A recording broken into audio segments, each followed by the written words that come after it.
Freedom isn't the answer, and it won't solve all your problems. See, I always liked the idea of freedom. I thought that when I became free, I could finally be happy. Just no responsibilities and no obligations, and just no one telling me what to do. I could live how I wanted to do and just do whatever felt right. I'm not sure where I got these ideas from, whether it was online or just a gut feeling, but for a long time I genuinely believed freedom was the answer to all my problems. And wanting to be free does make sense. A lot of us just seem to be working for companies and people we don't like, doing things we don't find interesting just because it pays. And often it doesn't even pay that well. In an ever more expensive world, it feels radical to even consider quitting. We chained ourselves to our jobs because survival depends on it. The message often feels like this: you work every day for the next 50 years, sacrificing the best times of your life. Then one day you can retire and finally be free. But by that point, the best parts of your life have already gone. Yes, you may be financially free, but at what cost? It seems the balance between freedom now and freedom later is heavily weighted towards the future. I'm not sure whether this is just how modern life works, or whether it's a deeply rooted social norm that praises working your whole life to enjoy as little of it as possible. That's why in my 20s, early freedom seemed like the answer, and for a while I thought it was, and in a sense I still do. But having had a small taste of it, I now realize freedom can be just as much a curse as it is a blessing. I think the problem is that we rarely stop to ask what freedom actually is. On the surface, freedom is being able to do whatever you want, not tied to something like a mortgage, not tied to a company, and not tied to a schedule. You're not even tied down by responsibilities. But even when they list those things, freedom doesn't sound quite as perfect as I once imagined. Because real freedom is detachment. Real freedom means nothing owns you. No possessions, no commitments, no obligations. You'll have no one relying on you and no places you have to be. It is just you.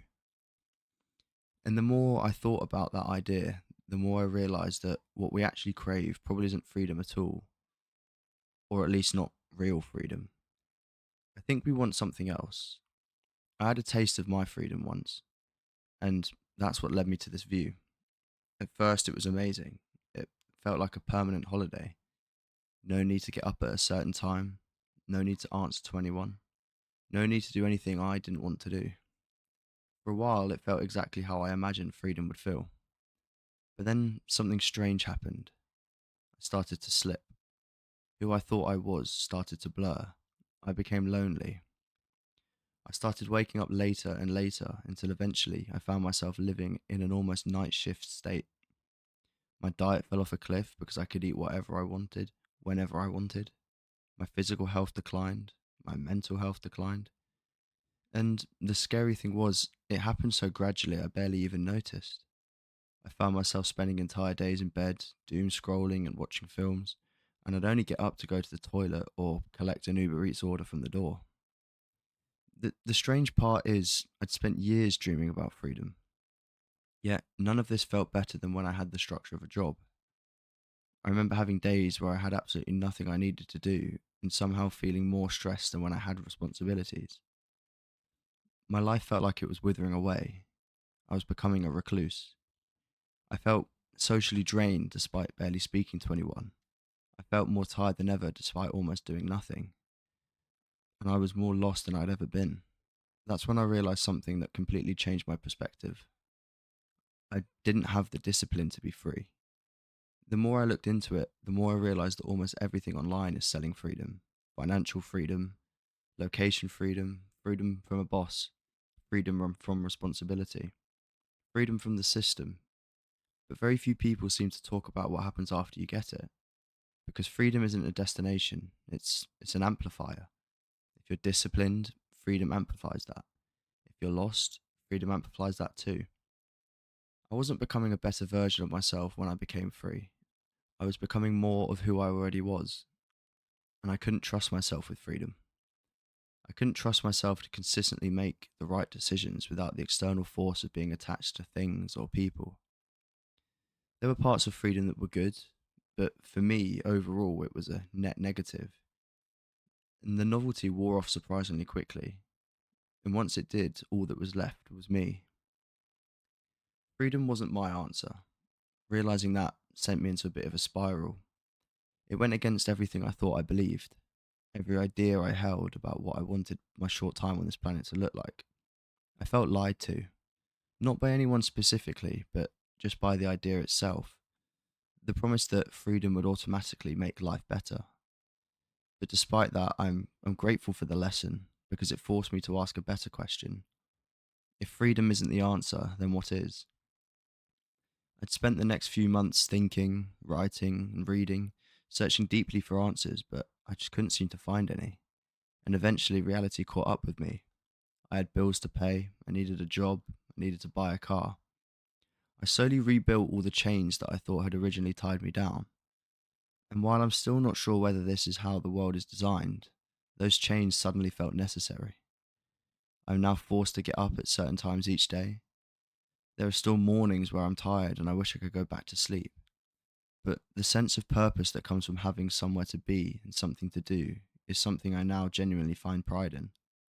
I needed the routine, I needed the structure, and I needed the repetitiveness.